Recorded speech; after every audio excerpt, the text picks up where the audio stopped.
जय हिंद दोस्तों, स्वागत है आप सभी का। दोस्तों, आज की क्लास में हम करंट अफेयर से रिलेटेड यानी कि महत्वपूर्ण सर्वेक्षण रिपोर्ट और शोध या सूचकांकों को देखने वाले हैं। और ये फैक्ट शीट आईएएस दृष्टि आईएएस की मैगजीन में है, उसको देखने वाले हैं फैक्ट। तो चलिए देखते हैं। पहला है, हमारी पहली रिपोर्ट है वैश्विक जल संसाधन रिपोर्ट स्थिति रिपोर्ट। कौन सी रिपोर्ट है? वैश्विक जल संसाधन स्थिति रिपोर्ट 2021 की ये रिपोर्ट है। इसे जारी किसने किया है, ये भी हमें याद रखना है। इसे जारी किया है विश्व मौसम विज्ञान संगठन। कौन सी रिपोर्ट है? वैश्विक जल संसाधन स्थिति रिपोर्ट 2021, और इसे विश्व मौसम विज्ञान संगठन विज्ञान संगठन ने जारी किया है। इसके प्रमुख बिंदु देख लेते हैं। बिंदु में हमें पता चलेगा कैसी कैसी इसकी स्थिति रही है। तो पहला बिंदु है, इसमें पहला पॉइंट है, वर्तमान में 3.6 अरब लोगों को प्रति वर्ष कम से कम एक महीने, कितने दिन? एक महीने पानी की कमी का सामना करना पड़ रहा है इस रिपोर्ट के अनुसार। और 2050 तक यह बढ़कर 5 अरब से अधिक होने की संभावना है। यह भी पॉइंट याद रखना, 2050 में कितनी संभावना बताई गई है? 5 अरब की। और वर्तमान में 3.6 अरब लोग पानी में कम से कम एक महीने की कमी का सामना कर रहे हैं। अगला है हमारा पॉइंट, 2001-2018 के मध्य संयुक्त राष्ट्र के अनुसार सभी प्राकृतिक आपदाओं में 74% जल से संबंधित थी। यानी कि संयुक्त राष्ट्र के अनुसार 2001 से 2018 तक जितनी भी प्राकृतिक आपदाएं आई हैं, उनमें से सिर्फ और सिर्फ 74% जल से संबंधित थी। कितनी? 74% जल से संबंधित थी, और बाकी 26% अन्य प्राकृतिक आपदाओं से संबंधित थी। और इसका अगला पॉइंट देखते हैं। रिपोर्ट के अनुसार जल संसाधन की स्थिति को मुख्यतः 3 भागों में बांटा गया है। रिपोर्ट के अनुसार जल संसाधन की स्थिति को मुख्यतः 3 भागों में बांटा गया है। इन भागों को एक एक करके देखते हैं। तो पहला है धारा प्रवाह या स्ट्रीम फ्लो, धारा प्रवाह स्ट्रीम फ्लो। दूसरा है स्थलीय जल संग्रहण तथा जमा हुआ पानी, स्थलीय जल संग्रहण। और तीसरा है जमा हुआ पानी, इसे क्रायोस्फीयर कहते हैं। अगला पॉइंट देख लेते हैं।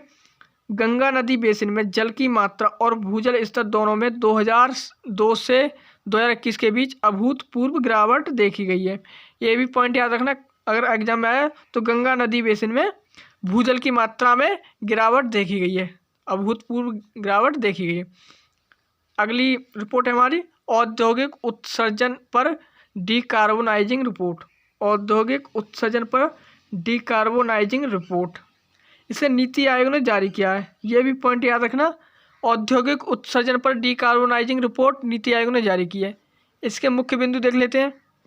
तो यह रिपोर्ट भारत के सतत विकास को बढ़ावा देने में कार्बन कैप्चर, यूटिलाइजेशन और स्टोरेज के महत्व को रेखांकित करती है, जो नकारात्मक उत्सर्जन का एक स्वरूप है।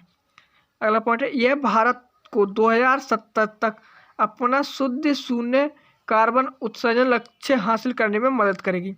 ये भी पॉइंट याद रखना, 2070 तक भारत ने शुद्ध शून्य कार्बन उत्सर्जन लक्ष्य रखा है। अगला पॉइंट है इसमें, कार्बन कैप्चर के माध्यम से 2050 तक 750 मिलियन टन कार्बन ग्रहण करने की क्षमता विद्यमान है, जिससे चरणबद्ध तरीके से पूर्णकालिक समतुल्य आधार पर लगभग 8 से 10 मिलियन रोजगार के अवसर सृजित होने की उम्मीद है। ये भी पॉइंट आप याद रखना, 2050 तक की इसमें बात की गई है, और 750 मिलियन टन कार्बन ग्रहण करने की क्षमता विद्यमान है। अगली रिपोर्ट है हमारी वैश्विक श्रम रिपोर्ट। रिपोर्ट का नाम है वैश्विक श्रम रिपोर्ट 2022-23। इसे अंतर्राष्ट्रीय श्रम संगठन ILO ने जारी किया है। अंतर्राष्ट्रीय श्रमिक संगठन ILO ने जारी किया है। और इसके प्रमुख बिंदु हैं। पहला बिंदु है वैश्विक श्रम रिपोर्ट 2022-23। वैश्विक श्रम रिपोर्ट 2022-23 को देखते हैं। तो वेतन और क्रय शक्ति पर मुद्रास्फीति और कोविड-19 का प्रभाव, दोहरे संकट, महंगाई और आर्थिक मंदी पर चर्चा करती है, जिससे दुनिया भर में वास्तविक मासिक वेतन में तीव्र गिरावट पैदा हुई है।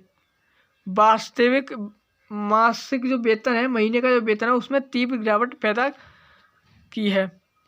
अगला पॉइंट है इसमें 2022 की पहली छमाही में मासिक वेतन में वास्तविक रूप से 0.9% की गिरावट आई थी। कितनी? 0.9% की गिरावट आई थी 2022 में छमाही के आधार पर। इसमें अगला पॉइंट देखते हैं। अगला पॉइंट है उन्नत G20 देशों में 2022 की पहली छमाही में वास्तविक मजदूरी में 2.2% की गिरावट का अनुमान है, जबकि कोविड-19 महामारी से एक साल पहले उभरते हुए G20 देशों में वास्तविक मजदूरी 0.8% बढ़ी है। वहीं 2019 की तुलना में 2.6% कम हुई है। तो ये भी पॉइंट रखना, याद रखना कि कोविड-19 से पहले G20 देशों में वास्तविक मजदूरी कितनी बढ़ी थी? 0.8% बढ़ी थी। इसी में अगला पॉइंट है मुद्रास्फीति न्यूनतम मजदूरी की क्रय शक्ति को भी नकारात्मक रूप से प्रभावित कर रही है। जो मुद्रास्फीति है वो न्यूनतम मजदूरी की क्रय शक्ति को नकारात्मक या नेगेटिव रूप से प्रभावित कर रही है। अगली रिपोर्ट है हमारी GDP 2022-23 के पूर्वानुमान। 2022-23 के पूर्वानुमान देखते हैं GDP के। तो इसे जारी कौन करता है? तो जारी करता है विश्व बैंक। GDP 2022-23 विश्व बैंक ने जारी की है। इसके मुख्य बिंदु देख लेते हैं। इसमें 4 मुख्य बिंदु हैं। तो विश्व बैंक ने चालू वित्त वर्ष के लिए भारत के सकल घरेलू उत्पाद के पूर्वानुमान को 6.5% से बढ़ाकर 6.9% कर दिया है। कितना कर दिया है? 6.5 से 6.9% कर दिया है सकल घरेलू उत्पाद को। किसको? सकल घरेलू उत्पाद के पूर्वानुमान को, यानी कि GDP। अगला पॉइंट है वित्त वर्ष 2022 में भारतीय अर्थव्यवस्था 8.7% की दर से बढ़ने के बाद देश की GDP में जून की तिमाही में 13.5% और सितंबर तिमाही में 6.3% की वृद्धि दर्ज की गई। अगला पॉइंट है विश्व बैंक के अनुसार भारत की अर्थव्यवस्था अन्य उभरते बाजारों की तुलना में वैश्विक स्लिप ओवर से अपेक्षाकृत अछूती है, क्योंकि देश का एक बड़ा घरेलू बाजार है जो कि अपेक्षाकृत कम अंतर्राष्ट्रीय व्यापार प्रवाह के संपर्क में है। अगला पॉइंट है इसमें 2021-22 की तुलना में 2022-23 में कई कारणों से कम आर्थिक विकास देखने की उम्मीद है। यानी कि 2021-22 की तुलना में जो 2022-23 है, कई कारणों से इसमें कम आर्थिक विकास देखने की उम्मीद है। कारण क्या क्या है? जैसे वैश्विक मौद्रिक नीति की कठोरता, वैश्विक आर्थिक विकास की धीमी गति, वस्तुओं की कीमतों में अपेक्षाकृत अधिक वृद्धि। अगली रिपोर्ट है GDP 2022-23 के पूर्वानुमान। इसे जारी किया है आर्थिक सहयोग और विकास संगठन ने। आर्थिक सहयोग विकास संगठन ने इसे जारी किया है।